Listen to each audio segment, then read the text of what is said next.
Anvers, février 2003. Le Diamond Center, un coffre-fort réputé impénétrable, était sur le point de voir ses défenses brisées. Ce n'était pas une scène d'un film hollywoodien, mais un véritable casse. Une opération méticuleusement planifiée qui allait devenir le casse du siècle. La cible. Des diamants d'une valeur de plusieurs millions de dollars. Cette histoire nous plonge dans l'univers de Leonardo Notarbartolo, le cerveau derrière ce crime audacieux. Notarbartolo n'était pas étranger au quartier des Diamantaires. Il avait soigneusement cultivé une image de respectabilité, s'intégrant à la communauté. Il loua un bureau au Diamond Center, devenant un visage familier et digne de confiance. Cette façade soigneusement construite était la clé de son plan audacieux. Notarbartolo savait que pour percer la sécurité du Diamond Center, il lui fallait plus que de la force brute. Il avait besoin d'informations, et il en avait besoin de l'intérieur. Sa solution était simple, devenir l'initié. Il s'est insinué auprès des Diamantaires, gagnant leur confiance et l'accès à leur monde. Il a méticuleusement étudié les protocoles de sécurité du Diamond Center, notant chaque angle de caméra, chaque capteur, la routine de chaque garde. Ces informations étaient de l'or et Notarbartolo en accumulait un trésor.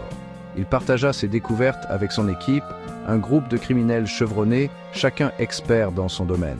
Ils ont planifié et répété l'opération pendant des mois, s'assurant que chaque détail était pris en compte. Le Diamond Center était une forteresse, dotée de 6 niveaux de sécurité.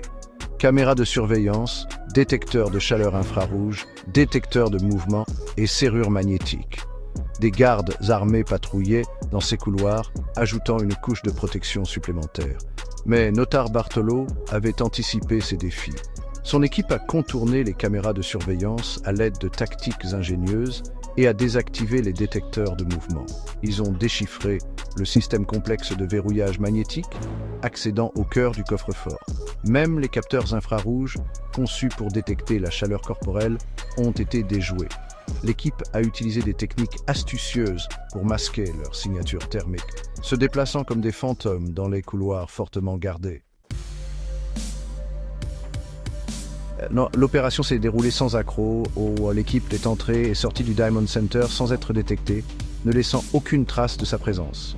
Ils sont repartis avec environ 100 millions de dollars en diamants, un butin qui a secoué l'industrie du diamant. L'audace du crime, la pure brillance de son exécution ont stupéfié tout le monde. Malgré le manque de preuves, l'enquête policière a finalement conduit à Notarbartolo. Il a été arrêté, jugé et condamné à 10 ans de prison.